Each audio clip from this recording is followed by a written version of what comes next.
What is up, balanced beings? I hope we are doing and feeling okay out there. And even if you're not, so proud of you for continuing to persevere, even in the midst of feeling and being uncomfortable. So, I have a few minutes in between classes, and I wanted to take a moment to chat because after my yoga class, I do a quote at the end of each yoga class. And today's yoga class quote, excuse me, tongue twister, was I am anxious to sink into the silence and see if I am on track with my soul. And that comes from a book that I'm reading about the yamas and niyamas, which I believe is written by Debbie Adele, I believe. I'm so sorry if I got that wrong, but it's a great book about the yamas and niyamas. I believe there's a Debbie in there. I want to say Debbie Adele, but I could be wrong. Anyway, I said this quote in class, and then after that, of course, our class is resting. They're in Shavasana. They are, checking in with their practice and themselves.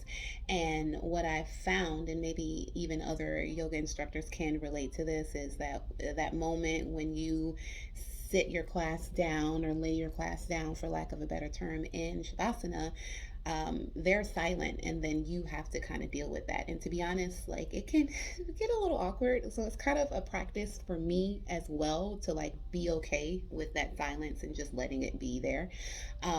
So for this class in particular, I made an effort, as just as I tell my class, sit behind your thoughts, check in with the breath, check in with you. And then I thought about that quote. And as I reconciled myself to try and sit and take my own advice, I was able to sink into that silence. And then what I heard was, "You're good enough." And then I realized all in that moment was the reason why I get so anxious and awkward when that time comes, for me to lay my class down in Shavasana and for me to hold the space for them to do that. The reason why it's so hard is because I am feeling inadequate in that moment. I'm like, okay, did I do good? They're down, down, that person's relaxed. Okay, so then I must have done good. I must have done good. And I'm just like looking for the gratification in their demeanor instead of just letting it be. So when I was able to check in with my silence was like, "Girl, you're good enough. Like, why are you stressing yourself out with all of this extra stuff? You're fine. Look at them, look at you. Don't look at them, focus on you. You are fine. You are good enough." So do you take time to sink into the silence and check in with yourself? And if you don't, I encourage you to find some time to do that, because the things that you can hear when the silence comes, it's profound. It is profound. This is how we connect to that higher being, that higher power that sends us those messages.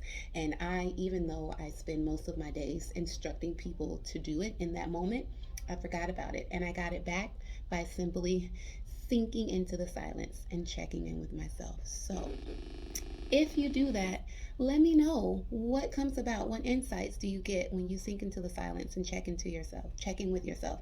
And if you are not familiar with that, try it out and see what you learn. Take a little journal with you, go into a quiet space in your house, quiet moment in your car, quiet room, moment in the bathroom, wherever it is, and check in with that silence. Jot down what you hear in that silence and take it with you, because it will really be something that will blow your mind and open your mind and help you move forward in a more aware way. So, yeah, sink into the silence and see if you're on track with your soul.